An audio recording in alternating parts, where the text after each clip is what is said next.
Turn the volume up. Listen to my whispers. Close you eyes and let the darkness take shape around you. Every creak, every breath, every shadow you imagine is part of the story. Are you ready?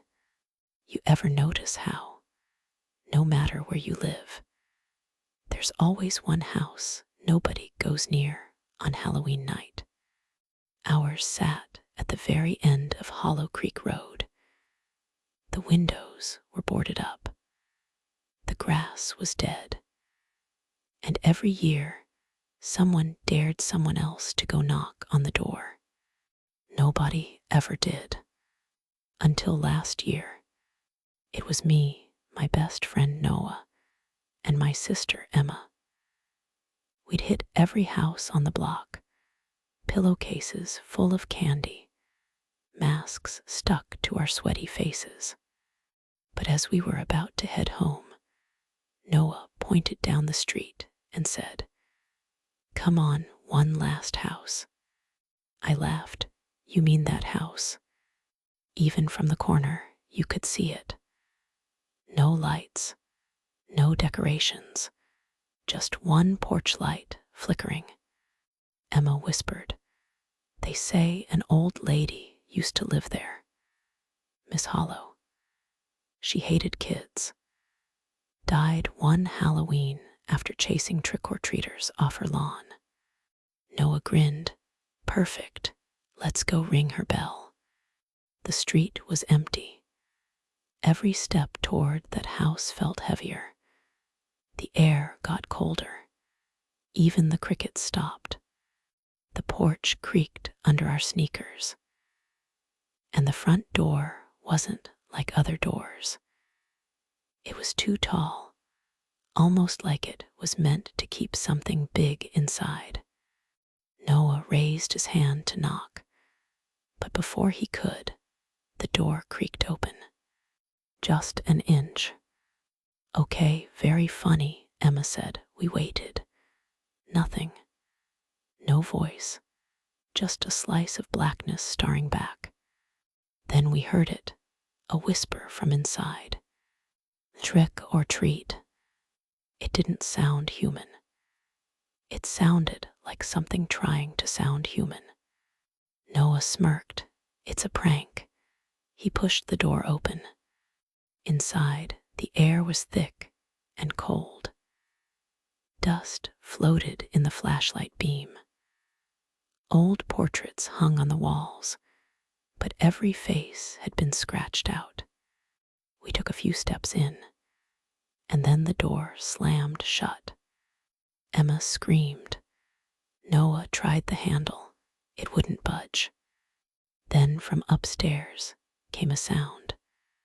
Something dragging across the floorboards. A voice echoed down from the darkness above. "Who's at my door?" Noah yelled, "We're just trick-or-treating." The voice laughed, wet, gurgling, and wrong. "I like treats, too." Something moved on the stairs. A hand gripped the railing, pale, too long, fingers bending backward. Noah shined his light, and the beam landed on something at the bottom step. A candy bucket, orange plastic, cracked, half full of something red and sticky. Emma whispered, "That's not candy." The smell hit us then, metallic, rotten, blood. We ran through the hallway into the kitchen, and there, hanging from the ceiling, were dozens of old trick-or-treat bags, paper ones, plastic ones, all dripping, all moving. Something was inside each one, twitching. Noah gagged. Emma screamed. Then came the footsteps again. Slow, heavy, getting closer. We crawled under the kitchen table. And that's when it walked in. Bare feet, yellow nails scratching the floor, a torn nightgown dragging behind.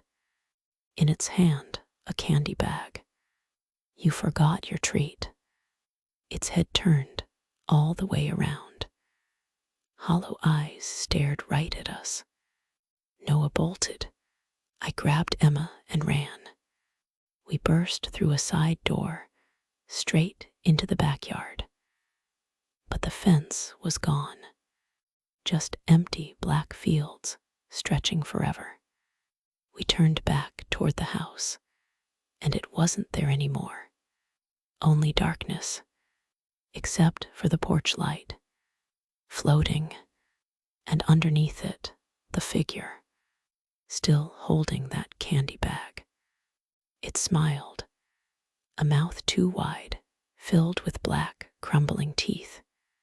Don't forget to say trick or treat.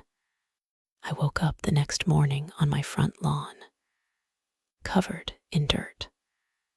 My candy bag was empty except for one thing, a single piece of candy corn, old, sticky, with a fingernail pressed into the side.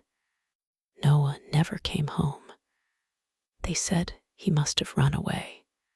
But every Halloween since, when I walk past Hollow Creek Road, I see a flickering porch light and a new candy bucket sitting on the step with a name written across it.